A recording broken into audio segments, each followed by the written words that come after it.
Live in simultaneous broadcast from a hidden cornfield in Wisconsin and some time-forgotten Holy of Holies in the Theban mountains of Luxor, Egypt. Intrepid Radio with Scotty Roberts and Dr. John Ward. Intelligent talk.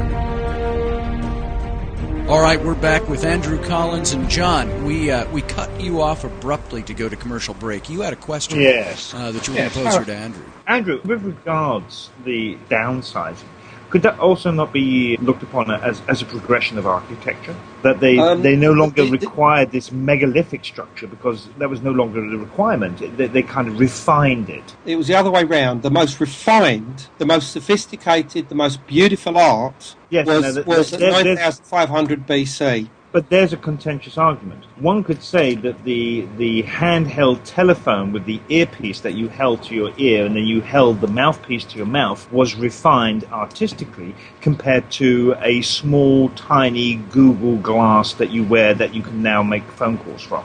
It's the same with temple architecture. We can go from the vastness of Karnak, but then we can condense that into one chamber. In the minds of the Göbekli Tepe people, I think you're absolutely correct. I think that they felt that there was no longer any need to create these huge, massive monuments when it could all be done in a tiny little room. So I think you're correct there.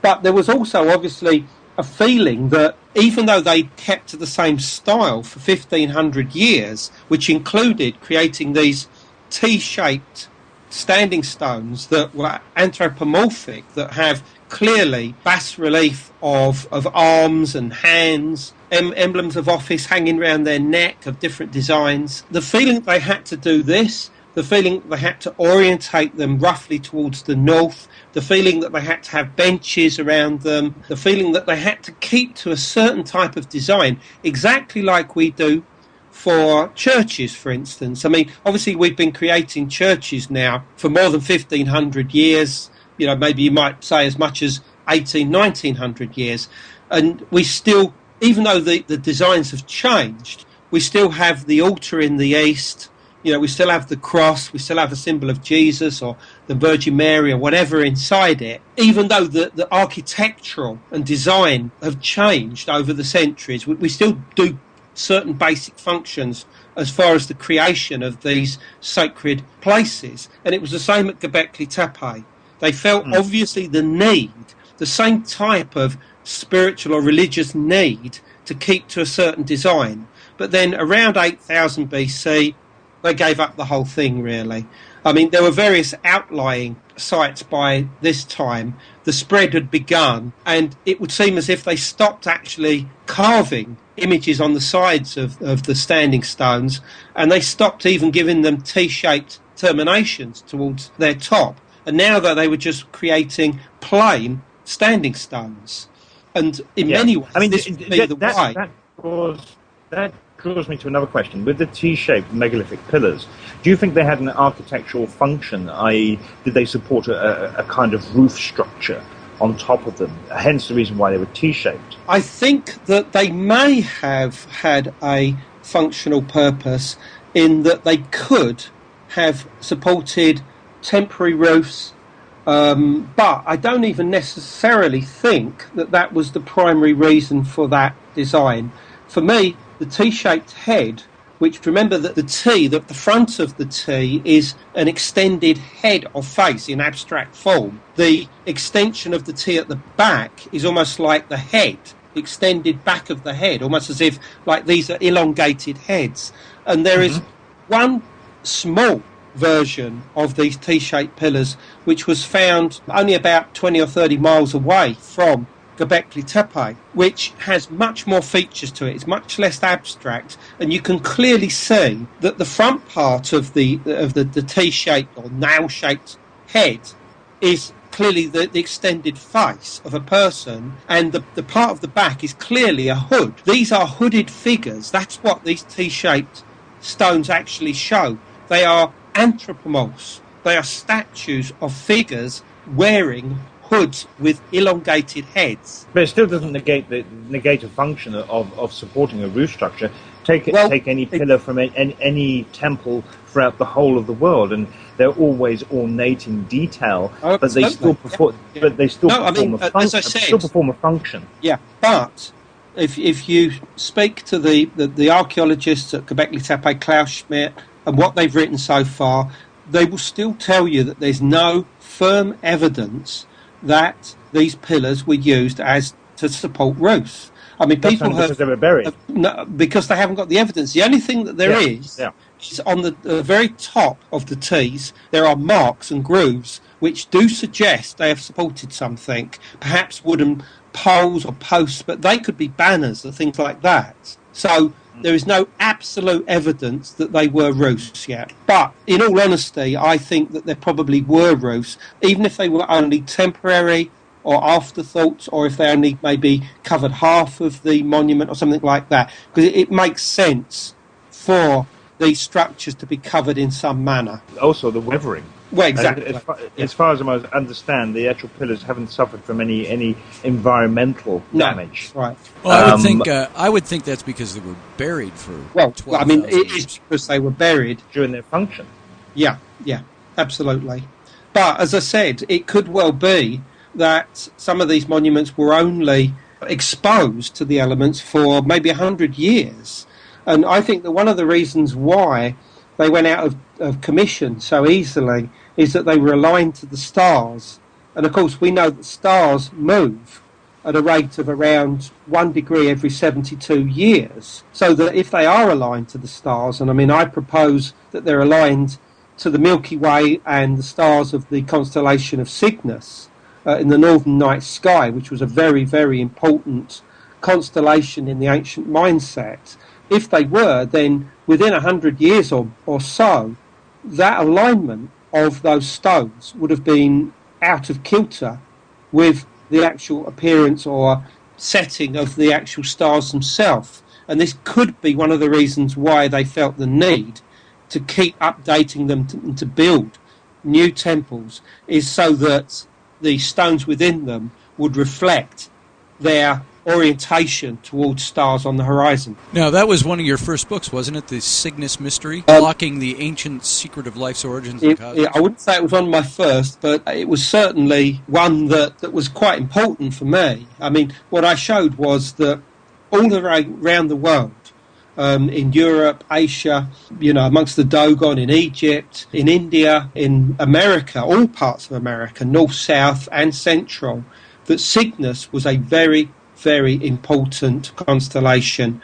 And one of the reasons for this was that it's at the exact point on the Milky Way where it splits or forks into two separate parts. This is known as the Great Rift, the Dark Rift, the Cygnus Rift, and there is evidence from all around the world that this particular location was seen as an entrance and exit to what might be described as the sky world or the upper world in shamanic tradition, and that quite literally there was a necessity to acknowledge this and to construct monuments that reflected an orientation towards this particular direction in the sky. As I said, it's there within creation myths, it's there within catastrophe myths, it's there within all kinds of foundation myths around the world. I would say it's arguably one of the oldest constellations of importance anywhere in the world. I mean, obviously we know about Orion and the Big Dipper, and obviously maybe the importance of Sirius, but I mean, one of the others that really has been underplayed until now is Cygnus. Now, you say that this constellation seems apparent in speculation and looking back at this, that this could be why this constellation was looked to as that gateway destination of souls and things like that. You mentioned that it's about 17,000 years ago that this was looked at. So you're saying all through human evolution that this constellation was influencing different religious cultures? Yeah, absolutely. Around 15,000 BC, and for a period of several thousand years, the stars of Cygnus, actually on the Milky Way, marked the position of what we know as the celestial pole, the pole star itself. In other words, if you were in the northern hemisphere and you looked up at night at what we would look at today as the pole star, remember pole stars move because of precession, the slow wobble of the axis of the Earth over a period of around 26,000 years, which also causes the movement of the stars through the process of precession. So if we looked up in the sky, the Milky Way would be at the position of the pole star every night, and the Milky Way would turn like a huge wheel in the sky, and it must have been an incredible sight to watch. Every single night, the Milky Way is turning like a wheel in the sky, and there's no way that the ancients would not have seen this as significant. Right where it turned was the stars of Cygnus, and the brightest star in Cygnus was Deneb. It would seem that that was seen as the light, the point of entry into this sky world, coinciding with the pole star. But it would seem as if the belief in the significance of this position in the Milky Way was continued for many, many thousands of years, even after precession pulled away the celestial pole from the Milky Way, that the Milky Way retained its importance. What's also interesting is that after Cygnus lost its position, its pole position, if you like, the role was taken up by a star called Vega in the constellation of Lyra. Now, this is not on the Milky Way. This is away from the Milky Way, and it was a role that it held for about 2,000 years, from about 13,000 to 11,000 BC. And after that, no star was close to the celestial pole. So that by the time we come to Göbekli Tepe, around 9,500 BC, no star marked the celestial pole. And it's understandable why all these people started to go back, or even retain, is probably the better word, retain their interest in the significance of the Milky Way and Cygnus and the Great Rift.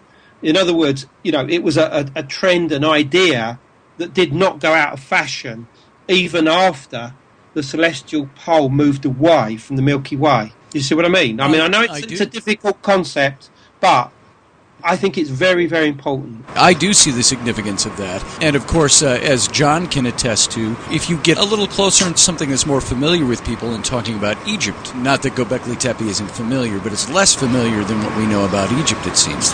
There was all sorts of things that were lined up with the Sirius star. John, what do you think are the correlations here between the stargazing and the temple building and things like that? What do you find are good correlations here? I think that we can find correlations of this manner throughout the whole of mankind's civilization. We've always aligned either solar, lunar, or celestial. It's always there. Now, Andrew, again, I have nothing to say really on. It's fascinating stuff. The amount of information that's pouring out of you is amazing. Thank you so much for sharing all this with us. With regards to go on for a long time. I've got tons of questions I want to ask. Andrew, you've been to the site. You've researched it heavily. You've researched the neighbouring cultures and so forth that surround Göbekli Tepe. From your research, now, first question is kind of a dual-part question here. Has there been any contextual archaeological material found within the structures that have been excavated so far? And if they have, is there any relationship with neighbouring cultures, i.e., you've mentioned Russia and so forth, in the Carpathian Mountains and so forth into Europe? Is there any relationship there? And is there any relationship then to other standing megalithic stone structures within Europe itself that can be correlated back to Göbekli Tepe? Or, going back in the other direction, in the southerly direction, to the Middle East, is there anything in there that can be correlated to the Göbekli Tepe? Yes is the answer. I mean, once the temples, let's call them that, were filled in, the actual fill itself was obviously grabbed from wherever it could be taken. Other parts of the sites, it even included fragments of stones from other temples, all the stone chippings that had been left behind, with the creation of the different carved stones and movable objects, etc., plus refuge matter, human refuge matter, everything that was all of the animal bones, everything like that was all thrown in to the actual temples themselves and covered over. Anything they could find, they just chucked in and filled it up.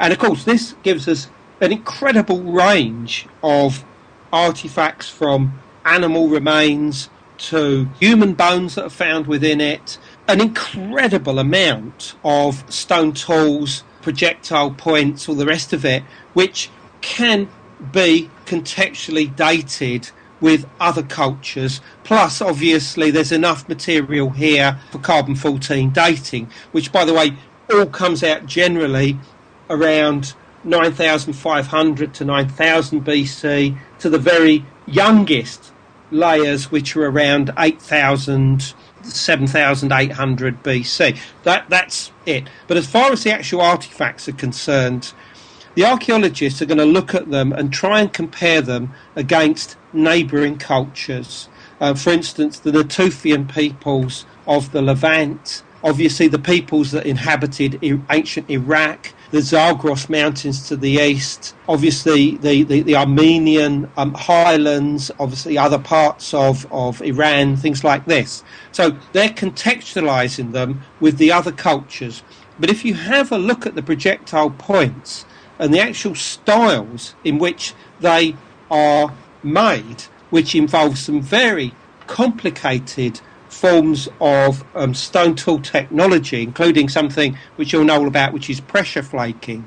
Yes, we've been looking at that for the past 5 weeks. So yeah, right. Well, the origins of all of these have quite specific origins, and the one thing we can say is that these were, before that they were in eastern Anatolia, almost certainly were in the area of what we know as the Russian plain. They were in the Caucasus, they were in the Russian plain, they were further east as far as the Altai, they were in Eastern Europe, they were particularly in the area of the Ukraine, particularly.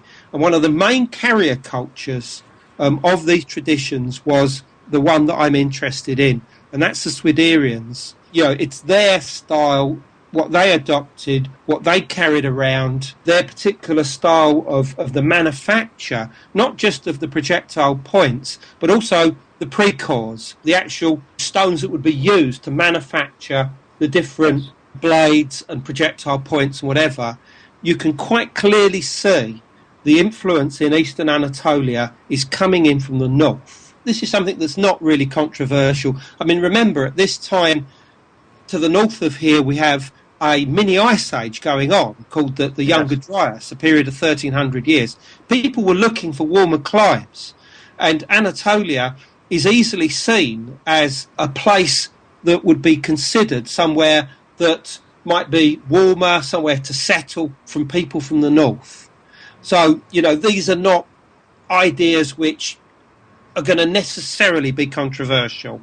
You know, if I was saying that the makers of Göbekli Tepe were coming out of Egypt, which, I'll be honest, I've looked at this idea in the past and even suggested there might be links with the Nile.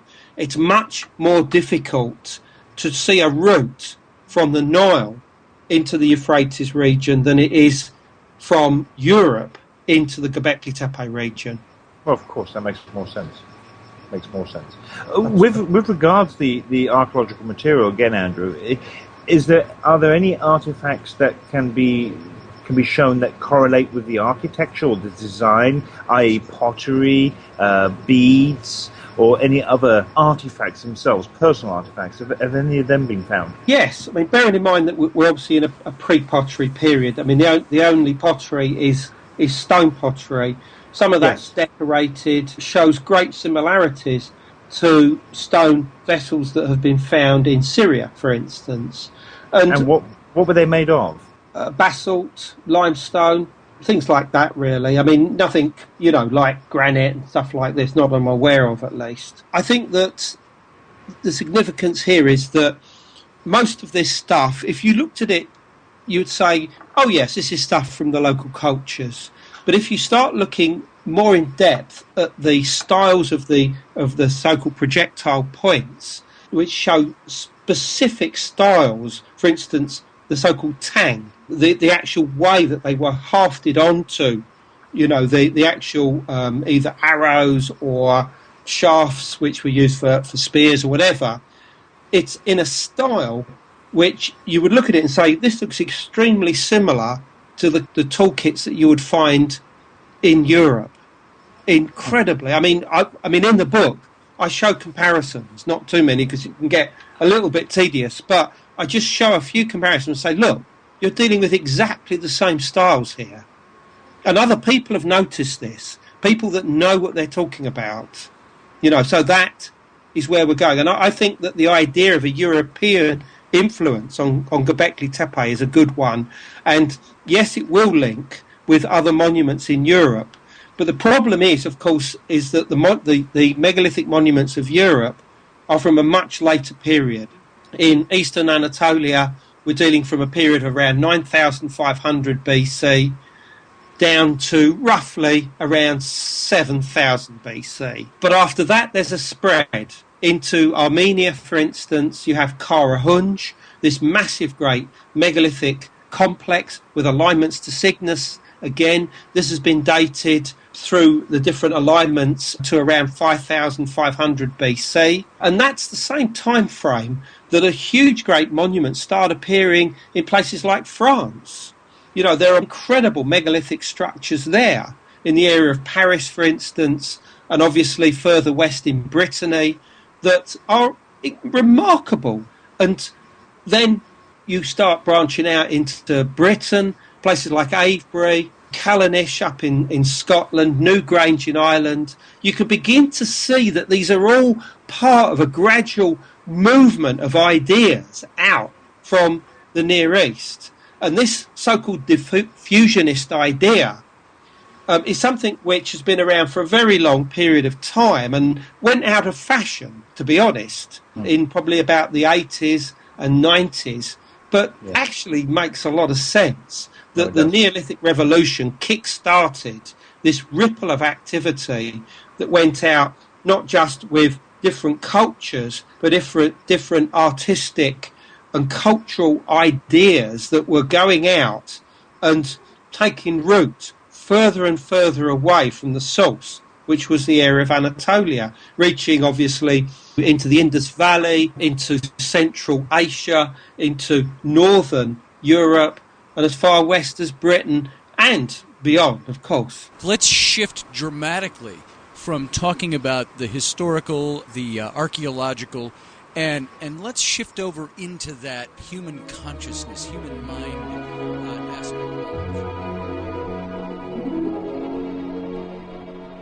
I listen to Intrepid with Dr. John Ward and Scotty, transmitting across all nations. Talk radio with pure intelligence. Broadcasting to you live each Sunday from 10 p.m. till midnight Eastern on Intrepid Paradigm Radio. Hapu, bless you, John and Scotty.